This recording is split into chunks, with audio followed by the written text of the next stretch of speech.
வணக்கம். இது நமது அரிசி, நமது பாரம்பரியம். நாம இன்னைக்கு பார்க்க போறது பாரம்பரிய அரிசியின் வெள்ளை ரகமான தூயமல்லி அரிசியின் மருத்துவ குணங்களும் பயன்களும் அதில் என்னென்ன சமைக்கலாம்னு பார்க்கலாம். மருத்துவ குணம் நிறைந்த தூயமல்லி அரிசியை நமது முன்னோர்கள் அன்றாட வாழ்வில் தினமும் எடுத்துக்கொண்டு வந்ததால் நோயின்றி வாழ்ந்தார்கள். ஆனால் தற்போது நவீன காலத்தில் நம் பாரம்பரிய அரிசினாலே சமைப்பதற்கு சிரமமாக இருக்குமோன்னு பயப்படுறோம். இந்த கவலையே வேணா. நம்ம நார்மலா ஒயிட் ரைஸ் குக் பண்ற மாதிரி 15 to 20 மினிட்ஸ் ஊற வச்சு 20 to 25 மினிட்ஸ்ல வேக வச்சு வடிச்சு சாப்பிடலாம். இந்த வடித்த கஞ்சியின் தண்ணீர் இளநீர் சுவையுடன் இருக்கும். தூயமல்லி அரிசியில் புரோட்டீன், கால்சியம் அதிகமாக இருப்பதால் வளரும் குழந்தைகளுக்கு வெரைட்டி ரைஸ், புலாவ், பிரியாணி செய்து லஞ்ச் பாக்ஸுக்கு கொடுக்கலாம்.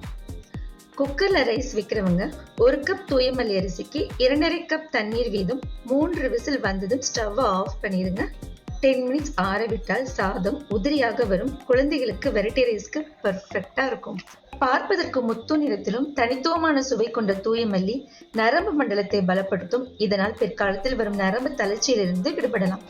விட்டமின் சி அதிகம் இருப்பதால் நோய் எதிர்ப்பு திறன் கொண்ட தூயமல்லி மெட்டபாலிசத்தை அதிகப்படுத்தும். இதனால் உடல் எடை சீராக வைக்க உதவும். நாங்க இந்த அரிசியை செமிபாலிஷ் செய்து விற்பனை செய்வதால் நார் சத்து, அதாவது ஃபைபர் கண்டென்ட் அதிகம் இருப்பதால் வெயிட் லாஸ் பண்ண நினைக்கிறவங்க ரெகுலரா எடுக்கலாம். தூயமல்லியில் லோ கிளைசமிக் இண்டெக்ஸ் இருப்பதால் டயபெட்டிஸ் பேஷண்ட்ஸ் தாராளமா எடுக்கலாம். நார்மலா நம்ம 1 கப் ஒயிட் ரைஸ் எடுக்கிற இடத்துல 1/2 கப் ஒயிட் ரைஸ் எடுத்தாலே 1 கப் எடுத்த திருப்தி நமக்கு இருக்கும். அதிகம் ஊட்டச்சத்து நிறைந்த தூயமல்லி அரிசியை ஆரோக்கிய குறைபாடு இருப்பவர்கள் தினமும் எடுக்க வேண்டும்.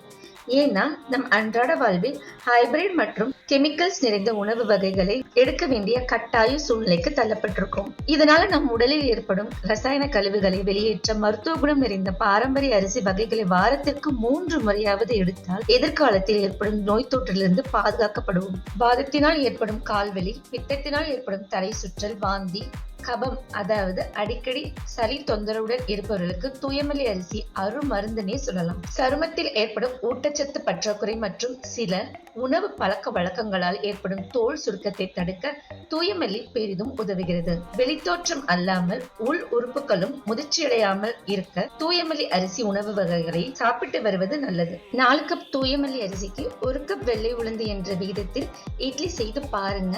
இட்லி சாஃப்டா இருக்கும். இந்த இட்லி தனித்துவமான சுவையில் இருக்கும். தோசையும் கிறிஸ்பியா வரும். ட்ரை பண்ணி பாருங்க. Thank you all.